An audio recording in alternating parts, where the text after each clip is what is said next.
What's going on with you? I'm tired. The drive, the wedding, stress of everything is catching up to me. You wanted to get married. Yes, yes, that's all I want. I just want to make you happy. You do. I promise. Hello? You ever killed anything? Have you?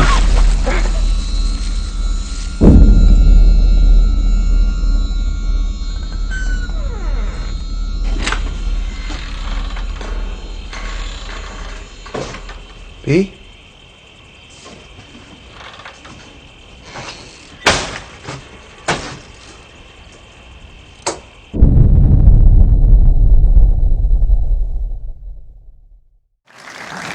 guys, I just wanted to bring up, we have some cast and crew here, so I want them to join me. First of all, Harry Treadaway plays Paul. Writing partner, Phil Graziadei. My two producers, Patrick Baker and Esme Howard. Come on, guys, come on. Kyle Cleats, my VP. Courtney Arthur, my costume designer. Scott Cruzio, my set deck. Fletcher Chansey, my set dresser, and Zoe Smith, my prop master. Please come up, everyone. Who's Harry?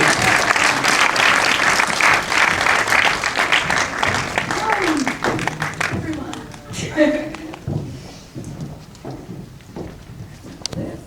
Alright, so welcome everyone. Before I start the Q&A, before we open it up to audience questions, I just wanted to have everyone sort of quickly introduce themselves.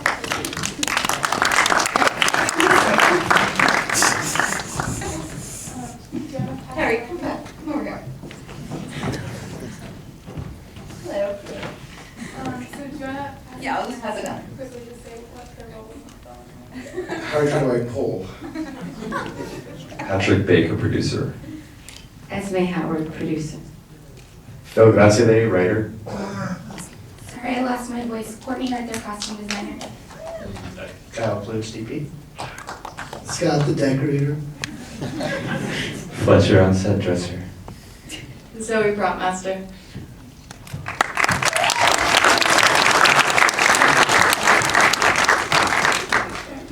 So I'd like to open it up with a question for you, Leigh, and also Phil, since you co-wrote the film. I think part of what makes the film so effective is that the horror and supernatural elements come from a very real place where the relationship has any relationship, it's very difficult dealing with issues of sort of secrecy and like not feeling like you know your partner necessarily. And I think a lot of what's terrifying about Eve's transformation is that she kind of drifts further and further apart.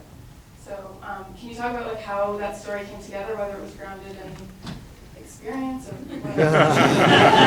Same thing happened. I think that we were thinking about making a very grounded genre movie, and we wanted it also to be about relationships. And I think that anyone that has had any kind of relationship, husband, wife, partner, girlfriend, close friend, anyone, you always have that moment where you're kind of reminded that they exist outside of you and there's someone else. And that's kind of was the beginning of it, of how something so familiar can become extremely foreign.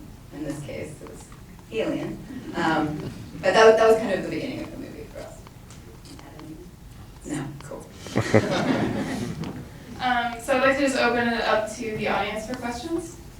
Yes. Hi, for that one, the Paul. Harry, that one.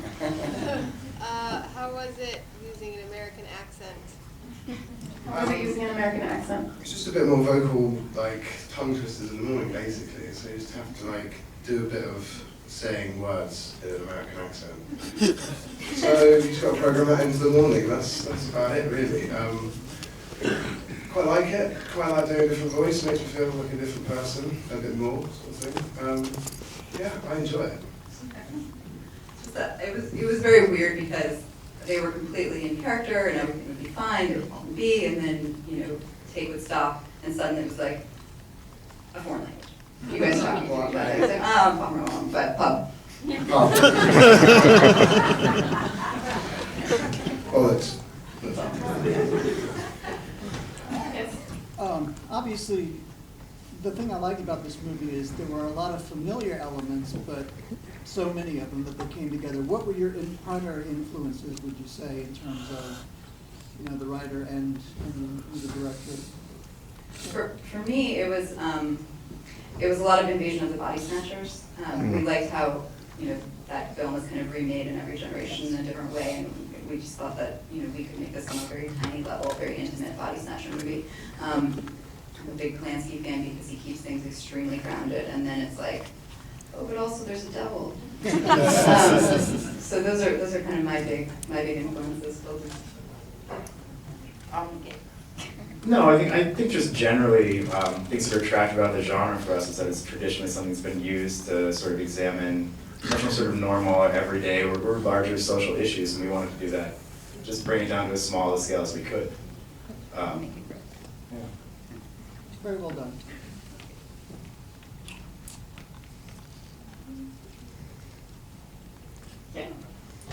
How did you decide what animals to use? Was it all opportunistic, or did you plan them out ahead of time? I saw moths. I remember moths. Did you decide which animals to use? Well, I'm trying to think how many we had. No, it was just this idea that we wanted to create a kind of dichotomy between the inside and the outside. And so anytime that we could use nature in a way to really enhance this like throbbing, living world while this thing was dying inside, that's kind of how we went about it. And of course, the moth, the transformation of these creatures was important, and that was difficult, as Zoe can attest to. And this was your debut feature, so can you talk about kind of what some of the challenges were and what really made you take this project off the ground and just start getting it on? Sure. I mean, Phil and I started writing the script. We knew that we wanted this to actually be a movie, and we didn't know what size it was going to be. So a lot of the things that we thought about when we were writing was just keeping it contained, limited cast, limited locations, so we could really exploit whatever size budget we may have. And then, I think Patrick Nussbaum can probably speak to some of the challenges we had too. We didn't have a lot of time. We had weather, a lot of weather.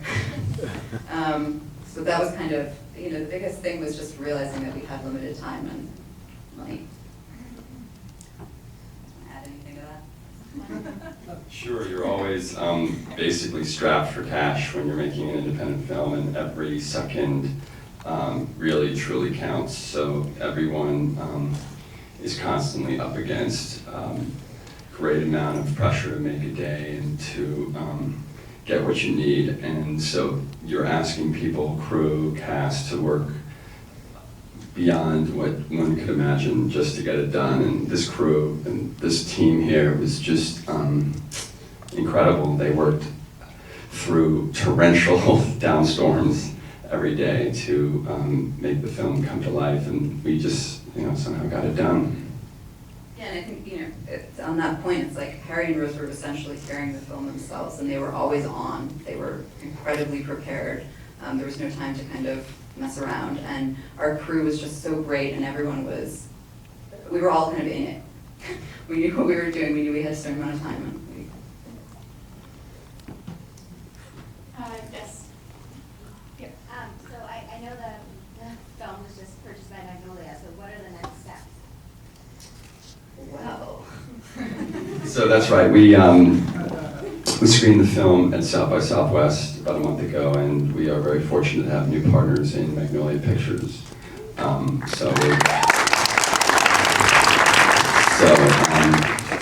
They basically picked up the worldwide distribution rights to the film, which basically means they're now the boss, and they're going to take the film to Cannes, where they will show the film there, and through the European film market there, sell off the film to other territories worldwide, and then they'll start basically rolling out the film theatrically, digitally, and hopefully you'll be seeing it on your DirecTV or in a theater near you very, very soon, and they're great new partners, and we couldn't be in better hands.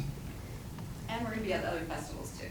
We're going to have a nice little festival circuit, hopefully. So, Yes.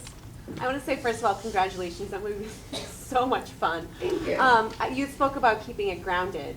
Was there anything that you needed to cut, edit, or cut out because it just was too, I guess, silly, for lack of a better word? Was there anything you needed to? Yeah, I think the part of the film that we edited the most was kind of right after Paul removes the alien proboscis from inside of her.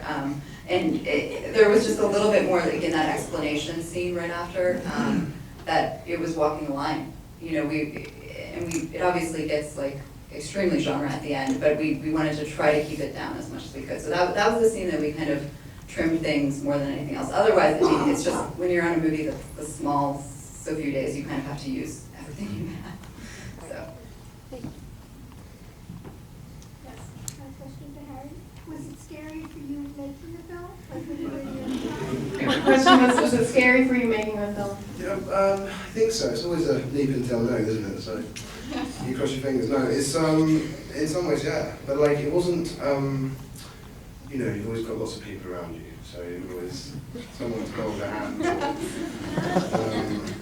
Rose was great. Rose is like the best person in the world, so she never, you know, it was never scary. If we hadn't got on, it would have been scary. But yeah, it would have been really bad. No, it was a great experience. North Carolina is a beautiful place, and we just, you know, we had one little bungalow and then this house. It was like back and forth. It was just like doing, you know, going on and doing scenes in a play or something. It was just us two back and forth. So we had a blast, man. It was great. You don't get scared in the dark in the night? I'm going now. I need those little glow in the dark stars. Why are you telling me now? Yes. What's that? Yes. Oh, absolutely. Yeah. No, it was just a question for the director. How'd you go about seeking your actors for the project? Now knowing that they were doing American. Sure. I had seen Harry in various things. He was in Fish Tank. I don't know if you guys saw that. It's in this great movie called Brothers of the Head. It's in Control. He just has an amazing filmography, and so I didn't know him prior to this. We were kind of going through this casting process, trying to find, frankly, a male actor that didn't just feel cookie cutter. And so the first time that I actually had an opportunity to speak with him, everything about him was different in exactly the right way. And the energy and the charisma just felt like Paul. And so that was immediate once I think we met and really spoke and talked. And then as far as Rose, I was a huge fan of Game of Thrones. I had read the books and was a big fan of her character, and I kind of knew her trajectory. And that's kind of how I approached her. What about Will? Will? Will. Hello. No, actually, you know, it's funny. Will and Annie we were originally going to just look at locals, just because of the constraints of budget. And Will's based in LA, and I saw a tape, and I just felt that he was a very good balance with Paul's character. And I think he's awesome. And that scene is, you know, it's one scene, and I think that it's so pivotal for the rest of the movie. So I was extremely happy with him. You mentioned that it was small. Like, how quick was the shoot, and how small was the production? I mean, listen, I'm exaggerating. I feel like it was 24 days, Okay. Which is pretty cushy as far as an indie movie goes. But we could always use more time. The rain was a big constraint, and then also night shoots, because we only had about 8 hours of night, which was difficult. Is this the original ending that you have in mind, and do you have other scenes that you didn't put in the movie? Do you have other scenes that you didn't put in the film, and is this the original ending you had in mind? We have no other scenes. And this is the original ending. Yes. So, as far as the writing, would you make a reference to the womb in the beginning? Was she, like, implanted when she was young? Is that, like, something you prefer? Or did that happen when she was there? That was really just exploring, I think, normal kind of coupledom things that, you think you're like, we're totally on the same page, we're not gonna have a baby for 5 years, and then this weird thing happens, and you're like, I thought you were talking about, that was supposed to be just normal couple interaction, and the actual implantation, rape happened a few nights later, or one night. One night. One night. Yeah.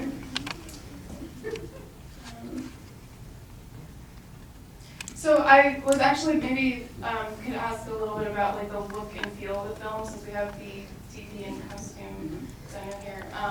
It really sort of takes a turn from this very happy, positive, bucolic sort of setting into a much darker film. So can you talk a little bit about that? Like how you made your decisions on. Yeah, I mean, we talked a lot beforehand. I got out there early, so we were able to see all the locations. Our references, Polanski, another was probably Marcy as far as tone. So just like me in general, I like to keep things as natural as possible. And so it kind of, I think, adds to the horror of it. You know, it's like if something happens in like an everyday setting, you don't have shafts of moonlight and fog. You really want to stay away from that, just kind of root natural as much as possible. So. And Hanukkah too, especially the tie-up scene.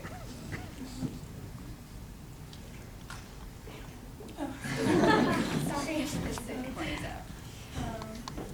Alright, we have time for a couple more questions. Yes.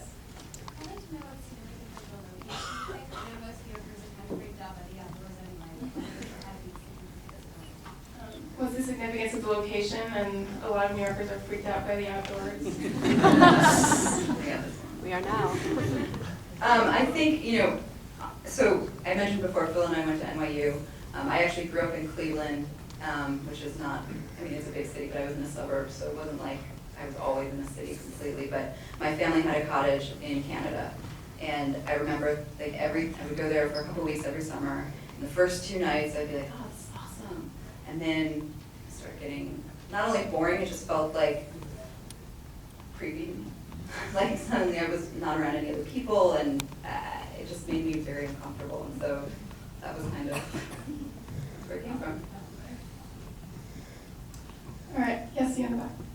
What's your favorite horror movie? What's your favorite horror movie? Shining. The Shining is one of them. Rosemary's Baby. All right. I